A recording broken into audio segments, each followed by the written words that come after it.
Spirits Drifting by Brian Eno. Well, we're going to go back to Amy Goodman in Port-au-Prince. We reached her just before the broadcast. She was in an open field right next to the airport, where hundreds of relief and rescue workers have set up camp.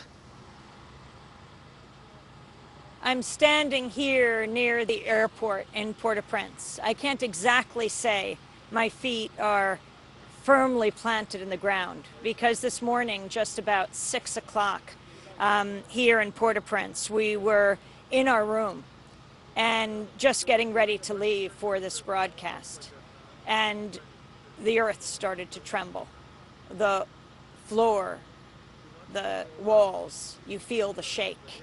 It is that moment of just extreme panic when everyone in the house, everyone, starts running for their lives out of the house, making their way through rooms, jumping over, holding whatever it was you were holding at that moment. Outside, people hold each other, they weep, or they just breathe a sigh of relief, although not really, because you never know when the next aftershock will happen. And while our house still stood, what about others? Sometimes the earthquake, which destroyed so much of Haiti, can leave a house standing, but it only takes a lesser aftershock to take it down. So who got hurt this morning? Who was lost in the rubble?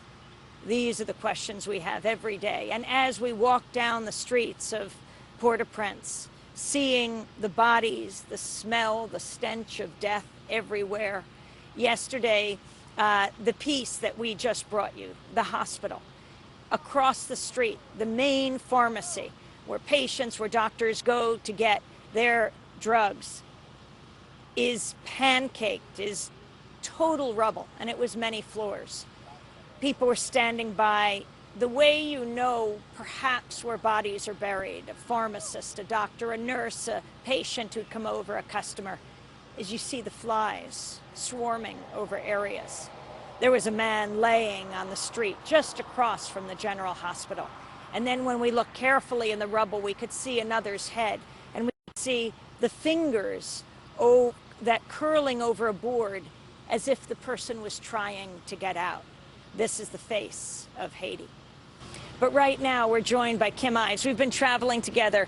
Kim writes for Haiti Liberté, and he's been working with us through this week. He's been living in Haiti for years, in and out, traveling in and out.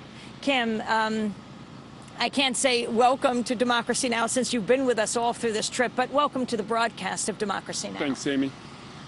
Let's talk about this major catastrophe, this devastation.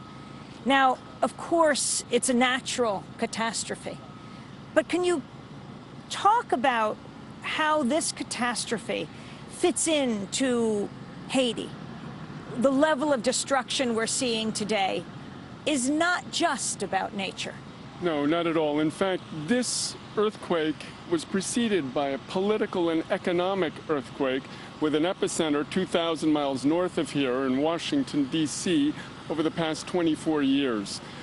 We can say, first of all, there was the case of the two coups d'etats held in the space of 13 years, in 91 and 2004, which were backed by the United States. They put in their own client regimes, which the Haitian people chased out of power. But these coups d'etats and subsequent occupations, foreign military occupations in a country whose constitution forbids that, were fundamentally destructive not just to the national government and its national programs, but also to the local governments, so the parliaments, the mayor's offices, and also the local assemblies, which would elect a permanent electoral council.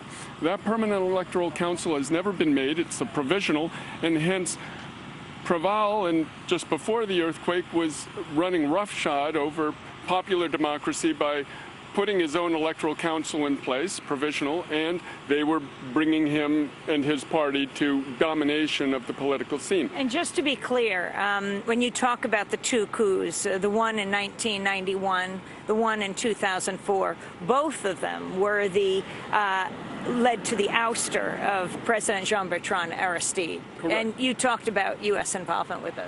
Right, and Aristide in both cases was taken from Haiti, essentially by U.S. forces both times.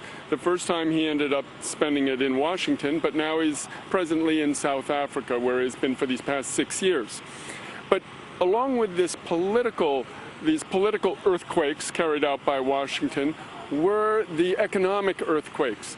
The U.S. policy that they wanted to see in place, because Aristide's government had a fundamentally nationalist orientation, which was looking to build the national self-sufficiency of the country, but Washington would have none of it. They wanted the 9 principal state publicly owned industries privatized to be sold to U.S. and foreign investors. So about 12 years ago, under the first administration of René Préval, they privatized the Minoterie d'Haïti and Ciment d'Haïti, the flour mill, the state flour mill, and the state cement company. Now, for flour, obviously you have a hungry, needy population. You can imagine if the state had a robust flour mill where it could distribute flour to the people so they could have bread. That was sold to a company of which Henry Kissinger was a board member. And very quickly, that flour mill was closed. Haiti now has no flour mill, not private or public. Where does it get its flour? This is the poorest country in the Western Hemisphere. It has to import it, and a lot of it is coming from the United States. The other one is, and even more ironic, Amy, is the cement factory. Here is a country which is mostly made of limestone, geologically, and that is the foundation of cement. It is a country which absolutely should and could have a cement company, and did, but it was again privatized and immediately shut down, and they began using the docks of the cement company for importing cement. So when we drive around this country and we see the thousands of cement buildings which are pancaked or collapsed, this is a country which is going to need millions and millions of tons of cement, and it's going to have to now import all of that cement rather than being able to produce it itself. It could be and should be an exporter of cement, not an importer. We're talking to Kim Ives of Haiti Liberté, who also just put out another issue of Haiti Liberté here in the aftermath of the earthquake. You talked about the cement company, the flour company, privatization. You know, one of the most painful problems now, especially for the Haitian diaspora, and for people who have overall loved ones here in Haiti, is that they haven't been able to find out if they're alive.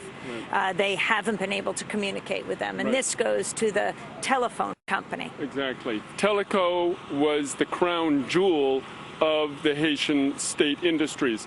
During the first coup d'etat from 91 to 94, it was in fact the revenues from Teleco that sustained the government in exile of President Aristide. And now we see today, 1 week before this earthquake, the telephone company Teleco was privatized. It was sold to a Vietnamese company, Viettel. And if we had in this country a robust, agile, nimble national telephone company, a lot of the problems of communication could have been avoided. Instead, all the communications today are practically in the hands of the 3 private cell companies, Digicel, Voila, and Hytel.